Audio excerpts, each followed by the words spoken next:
Okay, next class number 2,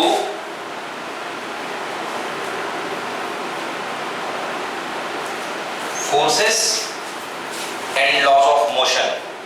okay, forces and laws of motion की second class. सबसे पहले एक बार फिर से रिवाइज करते हैं कि बैलेंस्ड फोर्सेस क्या होते हैं।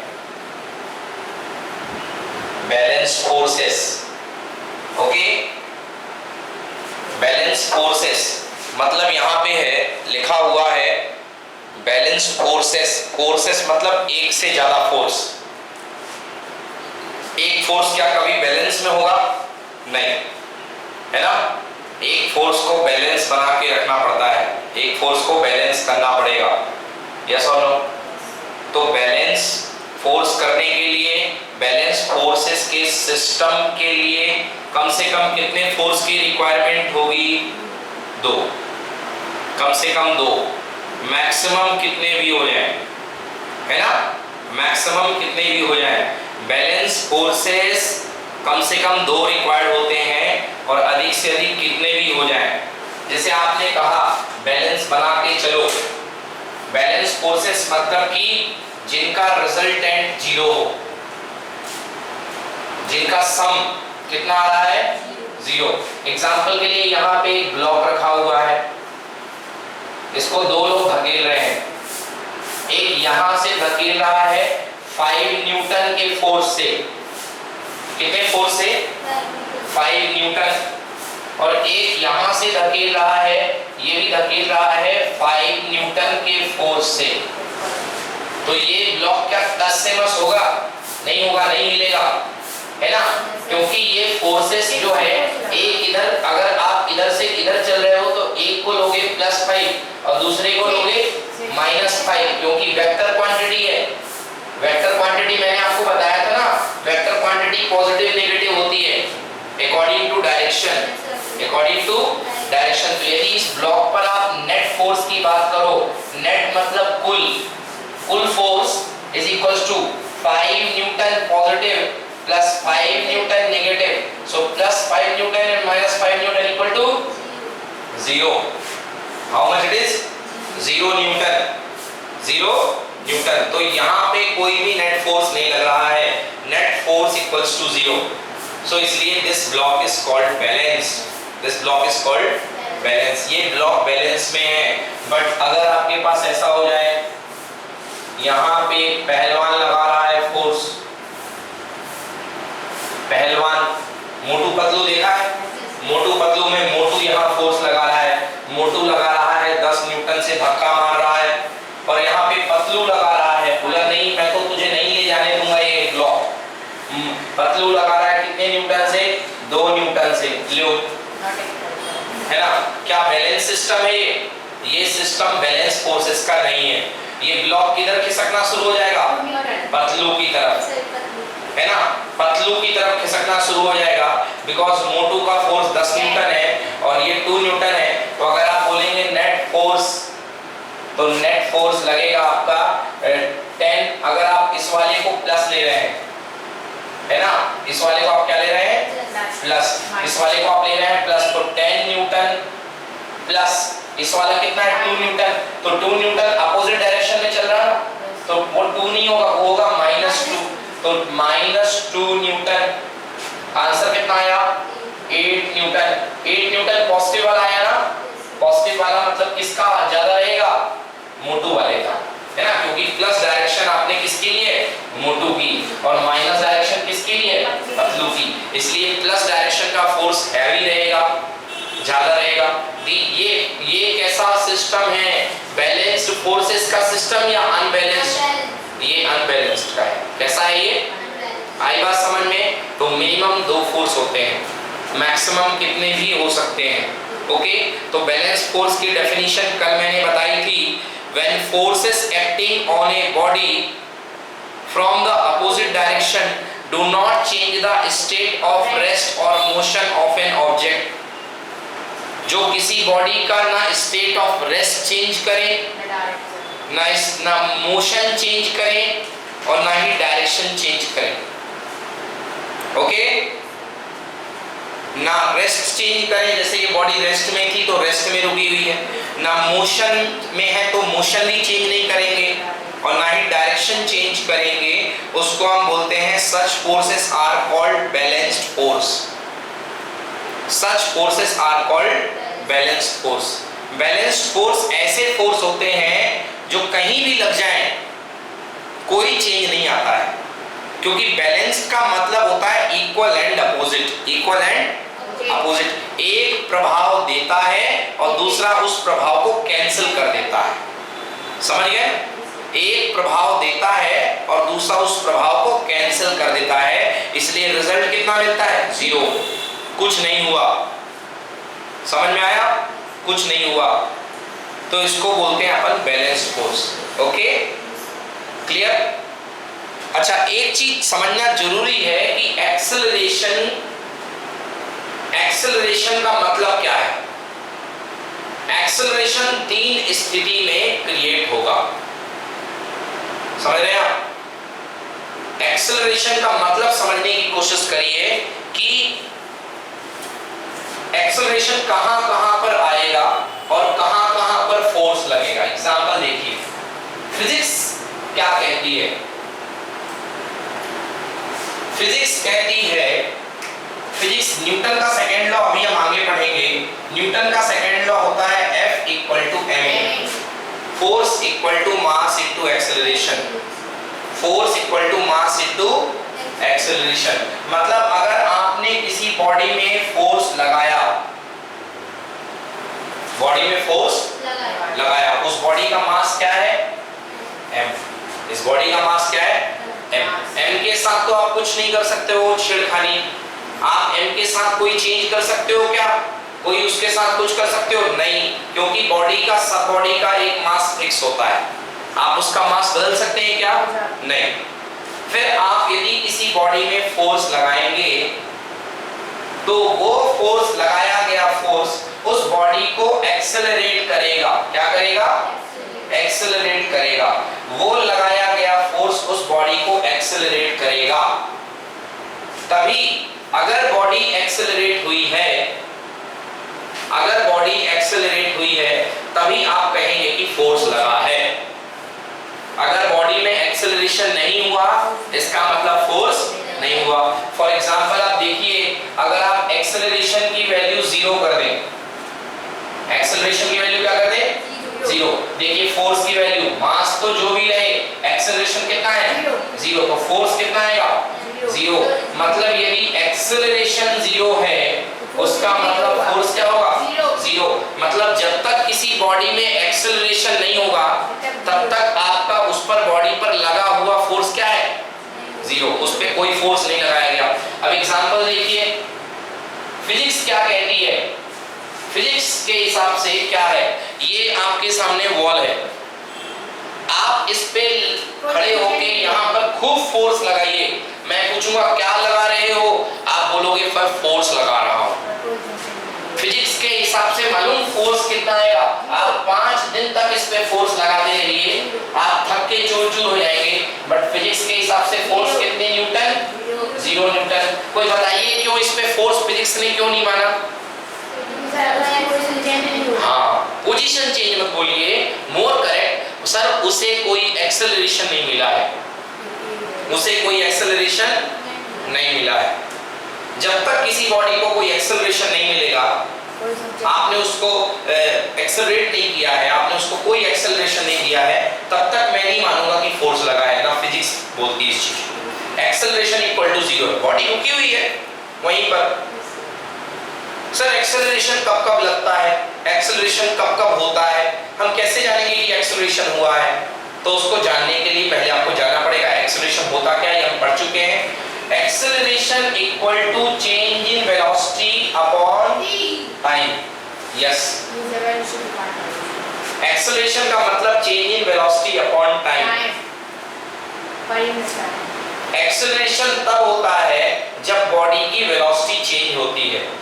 यस और नो? एक्सेलरेशन तब होता है जब बॉडी की वेलोसिटी चेंज होती है, तभी एक्सेलरेशन होता है। अगर बॉडी की वेलोसिटी चेंज नहीं होगी तो एक्सेलरेशन भी नहीं होगा। एग्जाम्पल देखिए, आपने घर से साइकिल लेकर के निकले, साइकिल की स्पीड थी, initial speed 5 kilometre per our, और आप चलाते जा रहे हैं 5 किलोमीटर पर आवर, खाली सड़क है, सुबह का समय है, आप कंटिन्यूअसली चलाते जा रहे हैं और फाइनल स्पीड भी है आपने 5 किलोमीटर पर आवर, ठीक है ना। इसको गाड़ी समझ लीजिए, वो छोटी वाली मोपेड आती ना, पहले चलती रही लूना, सुना है नाम लूना, पहले आती रही है, उसमें है ना चक्के तो सब में लगे रहते हैं, मैं कैसे बोलूं, उसमें चक्के लगे रहते थे, चक्के तो सब में लगे रहते हैं, तो लूना आती रही बिना गियर की गाड़ी, आती रही ना मोपेड, हीरो बुक आज भी आती, वो थोड़ा सा मॉडर्न कर दिया है, एक्टिवा आने लग गई है ना। तो वो आप 5 किलोमीटर पर आवर की स्पीड ने आपने बिल्कुल स्टार्ट से ही 5 किलोमीटर बिल्कुल चलना शुरू कर दिया, 5 से, तो मतलब ऐसे चल रहे हैं आप खड़ी रोड में, बिल्कुल फिक्स स्पीड से आप बिल्कुल गाड़ी चला रहे हैं, है ना। बीच में आपके दोस्त ने बोला, जो पीछे बैठा है, अरे यार एक्सेलरेटर क्यों नहीं ले रहे हो, एक्सेलरेटर लो, तो बोला नहीं मैं एक्सेलरेटर नहीं लूंगा। जो चीज नहीं लेते हैं उसका मतलब क्या होता है, जीरो, मतलब ये जो लगा होता है हैंडल में, वो एक्सेलरेटर क्यों बोलते हैं, क्योंकि वो एक्सेलरेट करता है, आपकी इनिशियल वेलोसिटी भी वही, फाइनल वेलोसिटी भी वही, 1 घंटे के बाद आप घर लौट करके आ गए या कहीं और चले गए दूसरी जगह, ठीक है ना। चलिए, तो आप मैं उसने बोला क्यों, कितना एक्सेलरेशन था, तो एक बच्चा था, उसने बोला जो पीछे बैठा था कि तुमने तो एक्सेलरेटर कहीं पर लिया ही नहीं है, तो एक्सेलरेशन 0 है, मगर जो गाड़ी चला रहा था वो फिजिक्स में स्ट्रांग है, वो कहेगा मैं तो प्रूव करके देखूंगा, वो फिजिक्स में से मानता है, तो वो निकालेगा final velocity minus initial velocity upon time, final velocity कितनी 5, इनिशियल भी 5 अपॉन टाइम कितना 1, आंसर कितना आया 0, यूनिट होती है मीटर पर सेकंड स्क्वायर, मीटर पर second square, acceleration equal to 0, acceleration equal to 0, मतलब उन पे गाड़ी पे एक्सेलरेशन 0 है, और एक्सेलरेशन 0 है मतलब उस गाड़ी में किसी ने कोई फोर्स नहीं लगाया। तो जहां जहां एक्सेलरेशन होगा वहां ये 3 बातें होती आपको दिखाई देंगी, जहां जहां पर एक्सेलरेशन एक्ट होगा वहां पे ये 3 बातें आपको दिखाई देंगी, आइदर बॉडी की स्पीड चेंज हो जाए, वेलोसिटी चेंज हो जाए, समझ में आया, बॉडी की वेलोसिटी चेंज हो जाएगी, कम से ज्यादा हो जाए या ज्यादा से कम, दोनों चीजें हो सकती है, ज्यादा से कम या कम से ज्यादा, तो either change of speed, change of speed तो भी एक्सेलरेशन है, चेंज ऑफ स्पीड, अगर आपकी बॉडी, सॉरी स्पीड मत लिखिए बच्चों क्योंकि हम एक्सेलरेशन पढ़ रहे हैं, change of velocity, change of velocity, तो इसमें 2 केस बनेंगे, फाइनल स्पीड ज्यादा, इनिशियल स्पीड कम, ये देखिए फाइनल स्पीड ज्यादा, इनिशियल स्पीड कम। दूसरा केस, अच्छा अब कैसे समझेंगे, फाइनल स्पीड ज्यादा हो गई, बॉडी जा रही थी 10 से हो गई एकदम से 20, मतलब क्या है, पक्का किसी ने पीछे से धक्का मारा है, आप जा रहे थे 10 की रफ्तार से दौड़ते हुए और एकदम से आपकी स्पीड 20 हो गई, कुछ पल के लिए हुई, मतलब आपको किसी ने धक्का दे दिया, यस और नो, आपको किसी ने, एक हाथ वाला ठेला होता है ना सब्जी लेके बेचते हैं, वो दौड़ते हुए जा रहा था, अपने आप खाली रोड थी, एक आया दौड़ते हुए पीछे से, उसने उस पे जोर से धक्का मारा, वो और तेज हो गया, पहले वो 10 की स्पीड से था अब 20 की स्पीड में हो गया, चेंज इन वेलोसिटी हुई ना, चेंज इन वेलोसिटी मतलब एक्सेलरेशन, और एक्सेलरेशन क्यों आया, क्योंकि किसी ने फोर्स लगाया, जहां फोर्स वहां एक्सेलरेशन, और जहां एक्सेलरेशन वहां फोर्स, समझ में आया, जहां पे फोर्स है वहां पे एक्सेलरेशन है, और जहां पे एक्सेलरेशन है वहां पे फोर्स, क्लियर। तो v ग्रेटर देन u, एक केस, दूसरा फाइनल स्पीड, फाइनल वेलोसिटी कम, इनिशियल वेलोसिटी ज्यादा, 20 की स्पीड से वो आपकी तरफ ठेला भागा आ रहा था,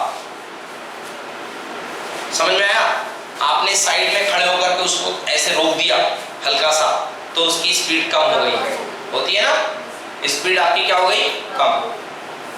आपका दोस्त कई बार आपके सामने साइकिल चला रहा होता बड़ी स्पीड से, आप कहते हो रुक जा रुक जा रुक जा, गिर जाएगा, वो मानता नहीं है, तो आप क्या करते हैं, जैसे वो आपके बगल से निकलता है आप हल्का सा उसका कोशिश करते हो उसकी स्पीड कम करे, या तो उसको पकड़ने का कोशिश करते हो या कैरियर को थोड़े समय तक पकड़ के छोड़ देते हो। उसको पूरा पकड़े रहोगे तो खुद भी आपको वो घसीट के ले जाएगा, है ना, या आपको चोट लग सकती है, आप उसको पकड़ के छोड़ देते हो।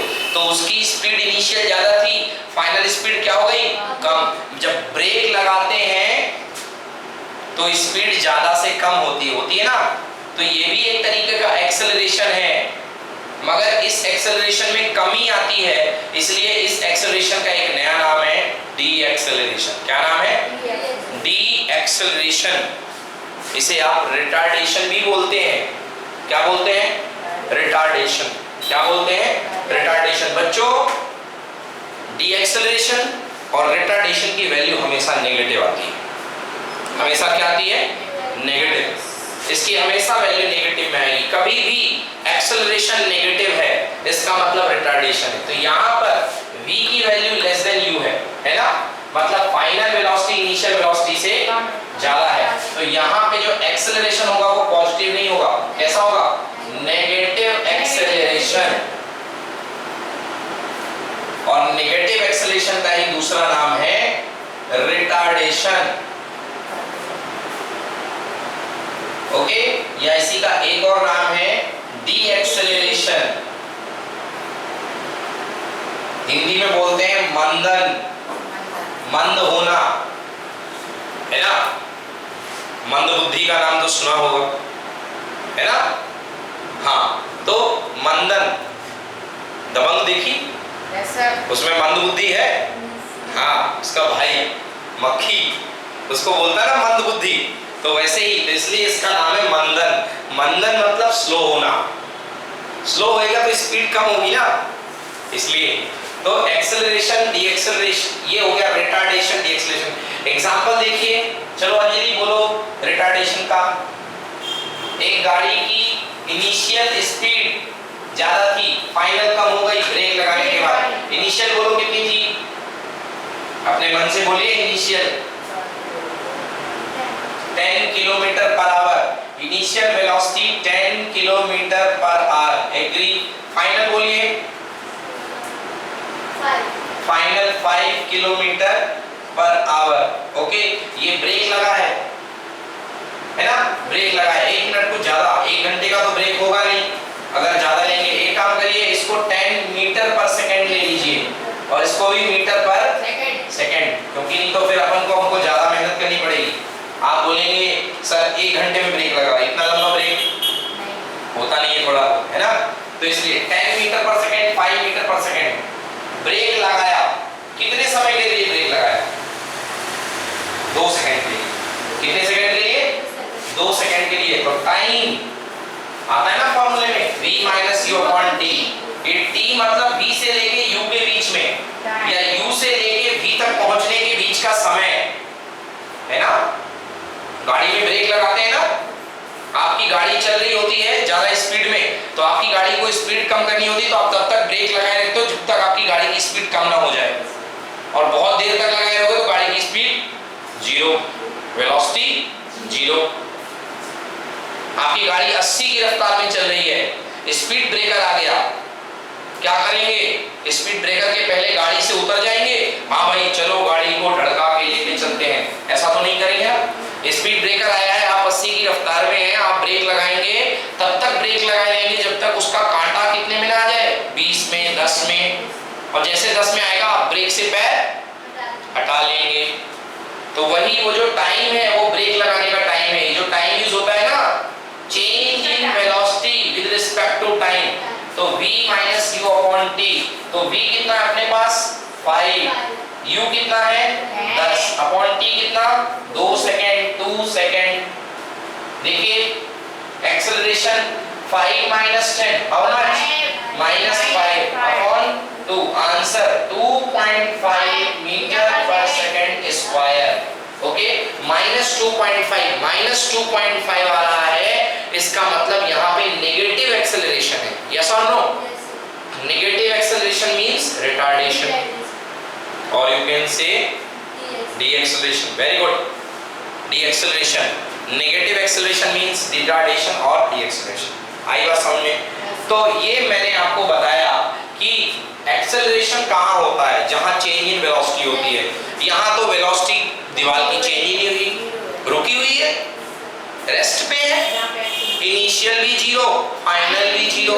आप लगाए रहिए खूब देर तक इस पे बल, फोर्स, बट फिजिक्स में इसको फोर्स कितना होगा? Zero, because there is no acceleration, no retardation, nothing. Okay, next, change in velocity दो तरीके से,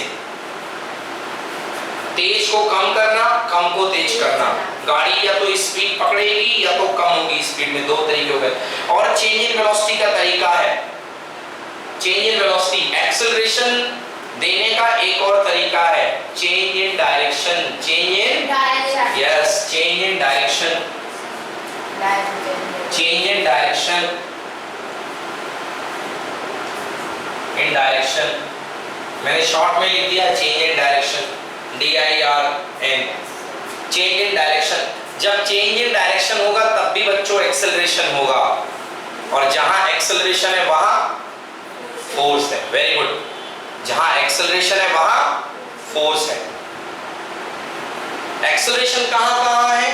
change in velocity, change in velocity और चेंज इन डायरेक्शन। तो अगर ये कहीं पे देखा जाता है तो वहां पर फोर्स लगेगा। तो कल मैंने बताया था फोर्स कहां पे लगता है, फोर्स लगाने से क्या होता है, कल मैंने बताया था। A force can do three things. First, it can change the speed of the body, it can change the direction of motion of a body, it can change speed of a body, it can change speed of a body means two things, means कितने थिंग्स? Two things, slow to fast, fast to, very good, and it can change the direction of the body. गाड़ी जा रही थी, एक गाड़ी आई, attack कर दी, उसने मार दिया इसको, उस तरफ चली गई, ओके, डायरेक्शन चेंज हो गया, फोर्स लगा। And third thing, it can change shape of a body, it can change shape of a body, okay, it can change shape of a body. But यहाँ तो इसका शेप ही change नहीं हुआ, okay, so this is called force. Okay, actually physics में acceleration मिलना बहुत जरूरी है। whenever you will given acceleration then only you should say there is some force। Acceleration zero है तो फोर्स नहीं माना जाएगा। आ गया समझ में? नेक्स्ट बैलेंस फोर्स हो गया। Next unbalance force. Unbalance force, when two opposite forces acting on a body, when two opposite forces acting on a body move a body in direction of the greater forces। देखा था अभी मोटू पतलू का case, वो unbalance था, एक force ज्यादा था, एक फोर्स कम था। ये तो मैंने दो लिए। अनबैलेंस फोर्सेस, कितने भी फोर्सेस अनबैलेंस हो सकते हैं मिलके, बस अगर अनबैलेंस फोर्स होंगे तो मोशन होगा, मोशन होगा। आई बात समझ में ना? अनबैलेंस फोर्स होंगे तो मोशन होगा, ठीक है ना? तो क्या पढ़ रहा था मैं? When two opposite forces acting on a body move a body in the direction of the greater force, such forces which bring motion in a body called unbalanced forces। ऐसे फोर्सेस जिनकी वजह से बॉडी मूव करने लगती है उसको हम बोलते हैं अनबैलेंस फोर्स। Unbalance force. बच्चों आपने अक्सर इस सिचुएशन को देखा होगा, घर में बड़े बड़े ड्रम ब्लॉक कुछ रखे रहते हैं, उनको हमको खिसकाना पड़ता है। कई बार हमारे पेरेंट्स हमसे बोल देते हैं कि इसको खिसका दो, समझ में आया? तो ये पहले तो हम बल लगाते हैं, पहले हम फोर्स लगाते हैं, तो ये खिसकता नहीं है। क्यों नहीं खिसकता? क्योंकि हम यहां से लगाते हैं एक्शन। मान लीजिए हमने 10 का लगाया, 10 न्यूटन का लगाया फोर्स। आपको पता है हर बॉडी वो जब आप एक्शन लगाते हैं, कोई भी बॉडी जो सरफेस पर है वो सरफेस उस पे एक फोर्स लगाती है, इसे बोलते हैं फ्रिक्शन फोर्स। क्या बोलते हैं? Friction force. उसी फ्रिक्शन फोर्स के कारण कोई बॉडी घिसती है ना? कोई बॉडी क्या होती है? घिसती है। आपने देखा होगा वो लकड़ी की फर्नीचर की जो दुकानें होती हैं उसमें वो अगर लकड़ी को खिसकाना हो तो उसके पहले वो जमीन पे लकड़ी का पाउडर डाल देते हैं, बुरादा डाल देते हैं। बुरादे के ऊपर बड़े आराम से वो खिसक जाता है, स्लिप हो जाता है, होता है ना? इसलिए बोलते हैं फ्रिक्शन। तो क्या होता है जब आप यहाँ से फोर्स लगाते हैं 10 न्यूटन का, फ्रिक्शन की एक आदत होती है, आगे बढ़ेंगे कि जितना आप फोर्स लगाएंगे उतना नीचे फ्रिक्शन क्रिएट हो जाएगा, उतना नीचे। आपने लगाया 1 न्यूटन, फ्रिक्शन कितना लगेगा? 1 न्यूटन। तो आपने 1 न्यूटन लगाया फॉरवर्ड और 1 न्यूटन लग गया बैकवर्ड। 1 न्यूटन आपने लगाया फॉरवर्ड और 1 न्यूटन लग गया बैकवर्ड। तो क्या बॉडी आगे बढ़ेगी? No, balance force. कैसा फोर्स? आपने लगाया 2 न्यूटन, उसने लगा दिया 2 newton backward. 3 newton, 3 newton backward. ये जो इसके हिसाब से फ्रिक्शन लगता है कि जितना तू उतना मैं, जो तू है वो मैं हूं, इसको बोलते हैं स्टैटिक फ्रिक्शन। क्या बोलते हैं? मगर ये बहुत देर तक नहीं होता है, ये बहुत देर तक नहीं होता है। तो क्या है, आप फ्रिक्शन, आप बॉडी को धक्का देते जाएंगे, वो एक समय आएगा कि बॉडी खिसकना शुरू हो जाएगी एकदम से। उसके बाद आप बड़े मजे में, हाँ भाई खिसकाओ। तो एक बार वो खिसकना शुरू हो जाए उसके बाद आपको उतना भी फोर्स नहीं लगाना पड़ता है ना, फिर आराम से खिसकती है ना। हाँ, उसके बाद होता क्या है, उसके बाद आपका ये वाला फोर्स हो जाता है ज्यादा और ये फोर्स हो जाता है कम। समझ में आया? क्योंकि आप अपने फुल ताकत में चले गए थे, तो ये फोर्स हो गया ज्यादा और ये वाला हो गया कम। आई बात समझ में? तो जब तक बॉडी रुकी रही तब तक ये जो फ्रिक्शन का नाम था, इसका नाम था स्टैटिक फ्रिक्शन। क्या नाम था? Static friction. और जैसे ही बॉडी चलने लगी उसका नाम होगा काइनेटिक फ्रिक्शन। क्या नाम होगा? Kinetic friction. समझ में आया? तो कुल मिलाकर के ये बताइए कि शुरुआत में स्टैटिक फ्रिक्शन के केस तक ये सिस्टम कैसा था फोर्स का? बैलेंस की अनबैलेंस? बैलेंस। और जैसे बॉडी चलने लगी अनबैलेंस, मतलब जहां मोशन है वहां अनबैलेंस, जहां पे रेस्ट है बैलेंस। आई बात समझ में? तो ये हो गया बैलेंस सिस्टम, अनबैलेंस सिस्टम। जहां भी मोशन होगा वहां पे अनबैलेंस होगा। Clear? Okay, first law of motion. First law of motion पढ़ने के पहले मैं आपको बताऊंगा इनर्शिया।